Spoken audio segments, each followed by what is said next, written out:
पुंगरी गांव के railway station पे उनका नए पोस्ट मास्टर बैठे हैं जिन्हें आज शामू जाएगा लेने के लिए। क्या आप ही हरि प्रकाश हैं जो हमारे गांव के नए पोस्ट मास्टर हैं? मुझे भेजा गया है आपको लाने के लिए। हाँ, मैं ही हरि प्रकाश हूँ, इस गांव का नया पोस्ट मास्टर। क्या आप मुझे गांव दिखा सकते ले चल के? चलिए जल्दी चला जाए वरना शाम हो जाएगा।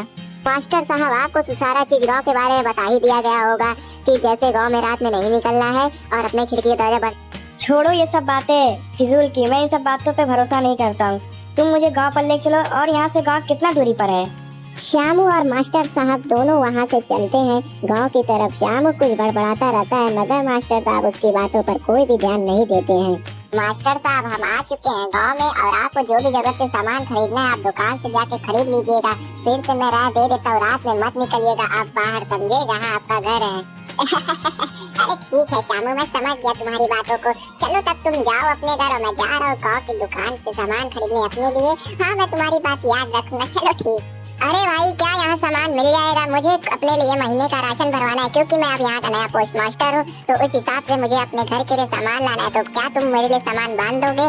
ठीक है पोस्ट मास्टर साहब, मैं तो सामान बांध दूंगा, मगर मेरी एक नसीहत है आपको, शाम होते ही तुरंत अपने घर में चले जाइएगा। उस बरगद के पेड़ के सामने मत रहिएगा, आपका घर उधर ही है जितने भी पोस्ट मास्टर। अरे भाई, ऐसा क्या है इस गांव में कि वो श्यामू जो मुझे लेने आया था वो भी हमेशा बार बार यही कहता है कि आप अपने घर में रहिएगा, रात में मत निकलिएगा। मुझे भी बताओ क्या ऐसी बात है? मास्टर जी, वो बरगद के पेड़ के पास एक विमला नाम की औरत ने फांसी लगा के अपने आप को मार लिया था और आज तक उसकी आत्मा को शांति नहीं मिली है। इसका कारण लोग बताते हैं कि उसके घर वाले उसको बहुत ज्यादा मारते पीटते।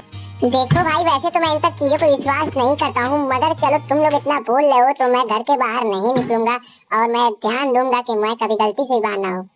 इतना बोलते ही मास्टर जी वहाँ से अपना सारा सामान लेकर चल देते हैं घर की ओर, मगर अभी भी उनके मन में एक संकोच था। मास्टर जी थके माने रहते हैं तो उनकी आंख तुरंत लग जाती है, मगर उनके घर के बाहर से रोने की आवाज आती है। अरे ये किसकी रोने की आवाज आ रही है बाहर से? मेरी नींद भी टूटी है। चलो बाहर देखते हैं कौन रो रहा है कब से। तभी मास्टर साहब बाहर जाने लगते हैं यह देखने के लिए कि बाहर कौन रो रहा है।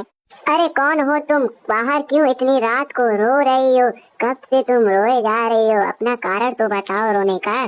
तुम्हें डर नहीं लगता है मौत से?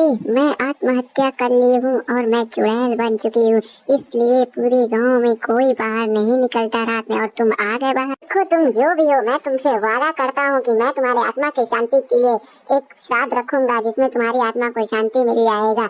मैं तुमसे ये वादा करता हूँ, ठीक है? इतना कहना ही था कि विमला का चेहरा तुरंत ही बदल गया। वो चुड़ैल से अपने असली रूप में आकर गायब हो जाती है।